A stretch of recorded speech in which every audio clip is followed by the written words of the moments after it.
Salut les amis, vous voulez voir à quoi ressemble un projet Fix and Flip qui est achevé, qui crée le wow effect chez le client. Ce que j'appelle le wow effect, en fait, c'est que le client, il arrête de penser avec la tête, il pense plutôt avec le cœur parce qu'il est émerveillé de par la rénovation et il vous donne le prix que vous voulez sans pouvoir réfléchir. Si c'est le cas, suivez-moi, on va aller à Schwabach, une ville à côté de Nuremberg où j'ai rénové complètement un appartement qui était totalement délabré. Vous allez voir à quoi ça ressemble. On y va.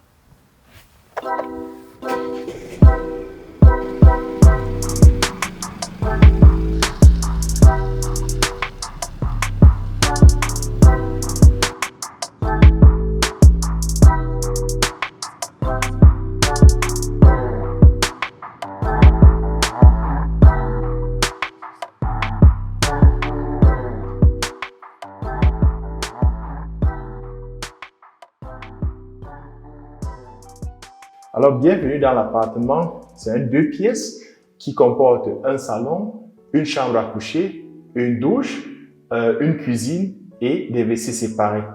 L'appartement a été rénové complètement par mon équipe et moi. Nous avons fait l'électricité, la tuyauterie, le chauffage, le sol, les murs.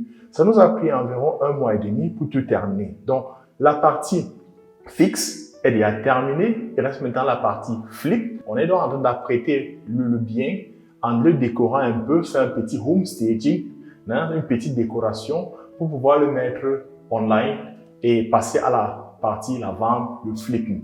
Ça donne à la fin le fix et le flip. Donc, je vais te faire découvrir actuellement, pièce par pièce, et t'expliquer qu'est-ce que j'ai fait ici dans cet appartement, quelles sont les difficultés que j'ai eues et quelles solutions j'ai trouvées. Alors, suis-moi, on commence par le salon. C'est par là.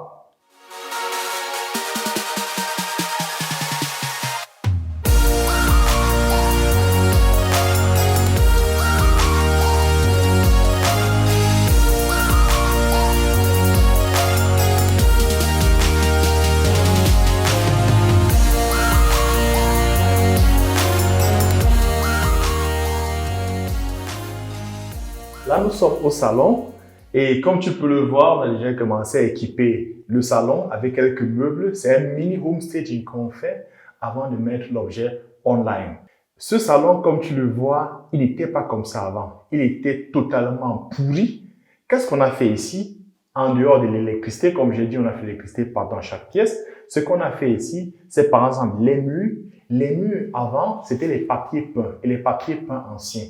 On a enlevé tous ces papiers peints et on a plâtré les murs, on les a lissés et si bien que maintenant, c'est beaucoup plus moderne et après on les a peints en blanc comme tu peux le voir. Et là, je fais une petite pause, une parenthèse. Quand tu rénoves complètement un appartement, un bien, s'il te plaît, oublie les papiers peints. Remettre les papiers peints, ce n'est plus moderne. Ça, c'est un peu les trucs anciens, c'est old school. Tu peux peut-être le faire dans des régions un peu comme le fin fond de l'Est de l'Allemagne, où le pouvoir d'achat est très faible. Mais venir ici du côté de l'Ouest ou dans les régions un peu comme au Bayern ici où je suis et vouloir faire la même chose, franchement, ça, c'est te donner des points négatifs pour la location ou bien encore plus grave quand tu vas falloir vendre.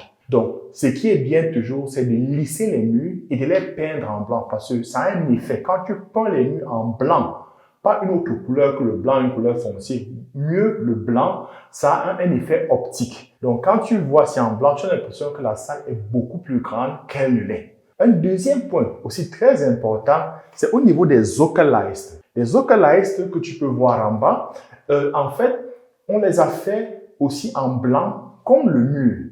Pourquoi? Parce que comme c'est la même couleur, tu le vois optiquement, tu as l'impression que les murs aussi sont pas raccourcis, ils sont assez hauts. Si tu mettais un Okerleisten qui avait une autre couleur que la couleur du mur, optiquement, tu allais voir que c'est un peu petit. C'est des petites astuces comme ça qu'on utilise. Ce que aussi on a ici rénové, ce sont les fenêtres, parce que les fenêtres, c'était des vieilles fenêtres, des fenêtres très anciennes, et donc on les a rechangées contre de nouvelles fenêtres, et ça a eu l'effet de faire rentrer vraiment la lumière dans cette salle. En plus des fenêtres, les rebords de fenêtres, les Fensterbank en allemand, ont aussi été changés. Et il y a eu un problème qui s'est posé. Et là, moi, je dis, après chaque problème, j'apprends toujours. En fait, ces rebords de fenêtres, ces Fensterbank, à l'époque, quand j'ai acheté le bien, ils étaient faits avec un peu un bois, c'était un bois précis, un peu là pour le plan de travail. Donc, ça avait l'air un peu de bas de gamme. Et quand tu rénoves, tu ne veux pas remettre encore ce truc de plan de travail là, ça donne l'aspect un peu bas de gamme. Donc, je voulais mettre du marbre, donc les rebords de fenêtres en marbre. Seulement, le problème, c'est quoi? C'est que l'épaisseur que moi j'ai essayé du rebord des fenêtres, c'est une épaisseur ancienne, elle n'est pas standard. Donc, il fallait trouver maintenant des épaisseurs qui ne sont pas standards et qui conviennent à mon besoin. Or, trouver un truc pareil, ça veut dire, en termes de sous, ça me venait extrêmement cher, et les délais de livraison. Après m'avoir entretenu avec mon chef chantier, on est venu à la solution de prendre des plaques de granit qu'on utilisait généralement sur les terrasses. On les a prises, qui étaient assez moins chères, on les a adaptées, on les a sciées et on les a placées. Et là, ça a vraiment un effet super. Donc, j'ai pu avoir cet effet haut standing sans devoir exploser mon budget. Voilà aussi quelque chose que j'ai appris. Il y a toujours quelque chose à apprendre. Hein? Donc, c'était tout ici pour cette salle. On va aller maintenant dans une autre salle, dans la chambre à coucher, et je te ferai voir encore à quoi ça ressemble. Là, nous sommes dans la chambre à coucher. Elle était vraiment pas terrible, hein. Si tu vois les photos, comment c'était avant, c'était vraiment sombre. On avait encore les papiers peints anciens là, qui étaient vraiment d'une couleur bizarre. Ça sentait aussi la salle. Et il y avait aussi les fenêtres anciennes qui ne laissaient pas assez rentrer assez de lumière dans la pièce. Alors ici, on a fait la même chose aussi comme au salon, c'est-à-dire on a lissé tous les murs et on les a peints en blanc. Et là, ça donne l'impression que la salle est vraiment grande, c'est beaucoup plus aéré. Et là, maintenant, on a commencé avec la déco, comme tu peux le voir. C'est avec les fauteuils, déjà un petit fauteuil, petite possibilité de s'asseoir qu'on a mis là, vraiment bien décoré le tapis. Et là, on est en train de prendre des photos pour passer à la phase du flip, c'est-à-dire la phase de la vente, parce que bientôt, on aura des intéressés qui vont arriver, qui vont faire des visites. Et ce serait bien pour eux s'il y a des possibilités un peu de s'asseoir et qu'on puisse aussi discuter au calme. En fait, c'est tout ce qu'on a fait ici dans cette salle. On va passer maintenant dans une autre salle, la salle de bain. La salle de bain, c'est vraiment la pièce spéciale dans la maison, dans l'appartement, quand tu fais les rénovations. C'est ici que tu dois vraiment mettre le fire. Tu dois pas te louper. Parce que ton bénéfice dépend vraiment de la salle de bain. Il ne s'agit pas de refaire seulement, mettre un carrelage n'importe comment, mais c'est plutôt de refaire avec un concept vraiment moderne qui fait quand le client rentre, il dit « waouh ». Ben, c'est la première des choses que les clients ont regardé, la salle de bain. Et quand il dit « waouh », et là, il faut savoir, son cœur commence à battre, le cerveau là en haut, là, ça s'éteint. Et là, tu peux prendre une feuille de papier, tu écris le chiffre que tu veux, le nombre d'euros que tu veux, les centaines et milliers d'euros que tu veux. Il va te payer sans discuter. Donc, suis-moi, je vais te faire découvrir. La salle de bain telle que tu la vois aujourd'hui, elle était avant vraiment la catastrophe, quoi. Il y avait du carrelage de grands mais anciens là, avec des couleurs bizarres. Et au fond là, il y avait justement aussi l'appareil de chauffage. Moi, j'ai jamais compris ça. Pourquoi toujours un appareil électrique, un appareil de chauffage qui fonctionne à courant se trouve justement au-dessus de la baignoire où il y a l'eau, quoi. Bon, ça, c'était les trucs anciens, c'était comme ça. Donc voilà, pour quand tu rénoves toujours, faut penser à ça, faut remettre aux normes actuelles. Parce qu'actuellement, personne ne met un truc de chauffage, un appareil électrique là où il est en train de vouloir se baigner. Avant, c'était standard, c'était accepté. Maintenant, si tu le refais, franchement, ça, c'est un no-go. Donc moi, j'ai enlevé cet appareil et puis j'ai opté pour une autre solution. Et là, la douche, vraiment, elle est beaucoup plus grande, beaucoup plus aérée. J'ai remis encore une baignoire d'une autre couleur. C'était plus la baignoire verte qui était là-bas là avant. C'est une autre couleur qui a été mise. La fenêtre a été changée. Et là, vraiment, ça donne un aspect vraiment très grand. C'est beaucoup agréable, c'est beaucoup moderne. Hein. Et aussi, de ce côté, vous avez derrière le miroir en noir là, on a opté maintenant pour une autre forme de carreau. C'est un peu, en allemand, dit Fischgrätenmodell. C'est un peu, je crois, en français, bâton rompu. Là, c'est des éléments un peu pour créer ce que j'ai toujours appelé le wow effect. Hein, que quand le client rentre, ça lui coupe le souffle, il dit wow, il est épaté. Et chaque douche que nous on fait avec mon équipe, c'est toujours, c'est unique, quoi. Il n'y a pas une douche qui ressemble à l'autre, quoi. C'est la créativité. C'est ici vraiment qu'il faut mettre toute ton énergie. Il faut vraiment créer ce qui va très plaire au client. Et quand tu vois aussi les robinets, les trucs des amateurs, on a opté un peu ici là pour la couleur noire, ça donne vraiment, optiquement, quand tu le vois, ça donne vraiment un aspect de haut standing. Bon, c'était tout pour la salle de bain et je sais que pendant les visites, c'est la première des choses que les clients vont regarder, quoi. Et quelque chose aussi de très important que j'ai réalisé dans cet appartement, c'est cette boîte à fusibles. En fait, dans cet appartement, il n'y avait pas de boîte à fusibles. J'avais juste le compteur à la cave, c'était tout, quoi. Et tu peux pas aujourd'hui rénover un appartement, il n'y a pas de boîte à fusibles et tu le laisses comme ça, quoi. Donc j'ai dû créer cela et pour ça, on a dû créer un faux mur ici, non? Et faire passer tous les câbles électriques par ici afin de pouvoir créer cette boîte à fusibles. C'est la sécurité et c'est beaucoup plus pratique. Donc quand tu fais dans les rénovations des appartements, il faut regarder où est-ce qu'il y a des problèmes et apporter des solutions à ces problèmes. Parce que tu es là pour résoudre les problèmes et c'est en fonction des problèmes que tu reçois, que tu résous, que tu reçois aussi ton argent du client. Et là, c'est la cuisine. Tu vois, elle a l'air encore vide, mais ici, bientôt, viendra une cuisine par là. Nous n'allons pas la monter. On va laisser le soin au client final d'acheter lui-même sa cuisine et de la placer.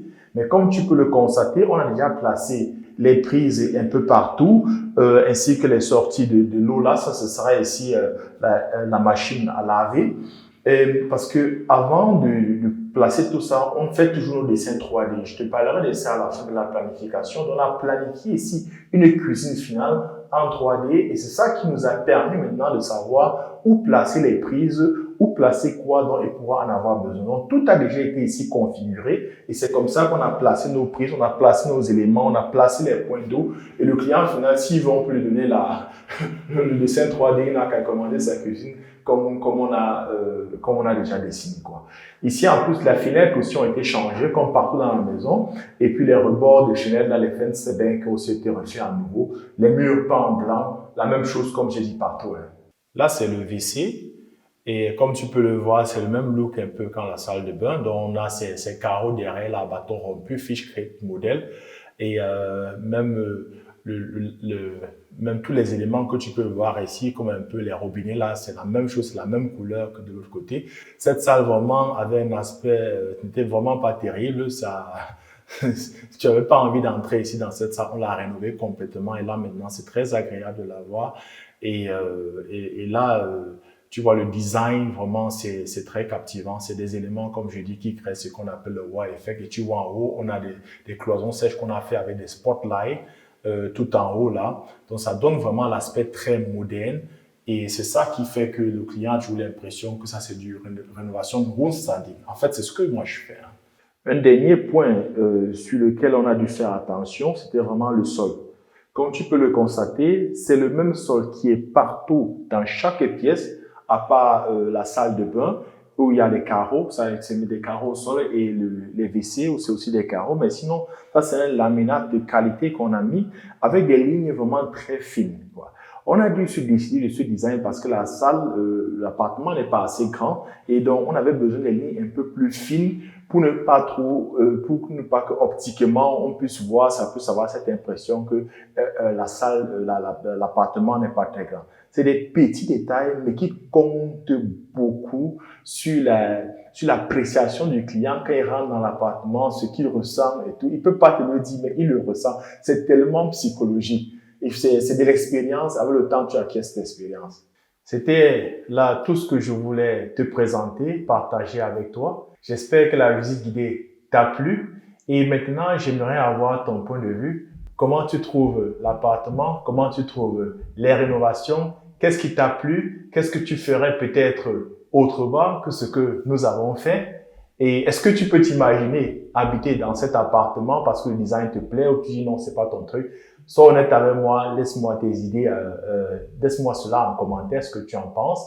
Et ça m'aidera beaucoup aussi dans mes prochaines rénovations parce que là, maintenant, je suis maintenant sur d'autres projets et c'est comme ça que ça continue, quoi. Et avant de terminer, je voulais te dire, cet appartement, on l'a rénové en 1 mois et demi. 1 mois et demi pour tout refaire, c'est-à-dire d'abord dégager tout ce qui était là, les papiers peints sur les murs, et ainsi de suite, faire le sol, l'électricité, le chauffage, 1 mois et demi. Ça, c'est vraiment rapide, les rénovations. Généralement, ça dure chez cette personne très long. Et cela n'a été possible que grâce à une planification millimétrée. On commence toujours par faire du 3D, du 2D, et après la planification électrique, les plans électriques. Et nos techniciens le savent, ces plans électriques, et c'est avec ça qu'ils savent exactement ce qu'il y a à faire. Donc, je t'encourage beaucoup aussi à faire très attention quand tu fais les rénovations, de vraiment planifier bien ton projet. Et dans le programme d'accompagnement que je suis en train de mettre en place, ça, la partie planification aura un module spécial. C'est tout pour aujourd'hui et on se revoit à la prochaine vidéo.